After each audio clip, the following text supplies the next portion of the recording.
Hello mga Tiktropa! This is Carlos San Juan. Hey, Gino Padilla here. And I'm Brent Valdez.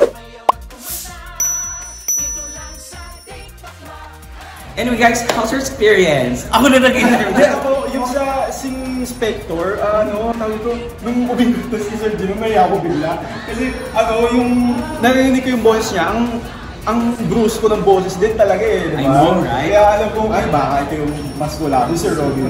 Isang ano pala. Tsaka yung sa screen, diba, kita mo parang okay yung tindig ng katawan, diba? Tsaka ibang experience pag nakasama mo si Sir Gino Padilla. Kasi Gino Padilla is an icon. Oh. Yes, sobra. Noong pa lang, grabe pinapantasya ko ngayon.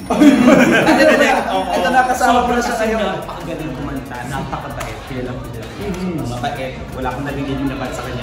Puro mga positive. Yes. Kaya ang sarap ng feeling na kasama namin siya. It's an honor. It's an honor. Ako, natutuwa ako at tumataba lalo ang puso ko pagkasama kayo. Iba yung experience kasi first time ko narinig yung boses ko, medyo iba yung timbre. Funny yung timbre niya eh. Pero it is a genuine experience. I really had fun. Buti hindi ko na-ace yung pasabog. Pasabog kanina, alam mo, buti na lang nakinig ka sa amin kaya nagkamali. Buti tama, nakinig ka sa mga lalaki. And ako naman overall experience from start to finish. Yan. Napakaganda ng experience dito sa TikTok Vlog. And yung cone, yung game ng cone, nahirapan ako dahil yun yung first na game dito sa TikTok Vlog. Hindi ko pa siya napanood before, kaya challenge. Kung sino man mauna, grabe para ako nag-training week ng varsity. Parang bilis, diba?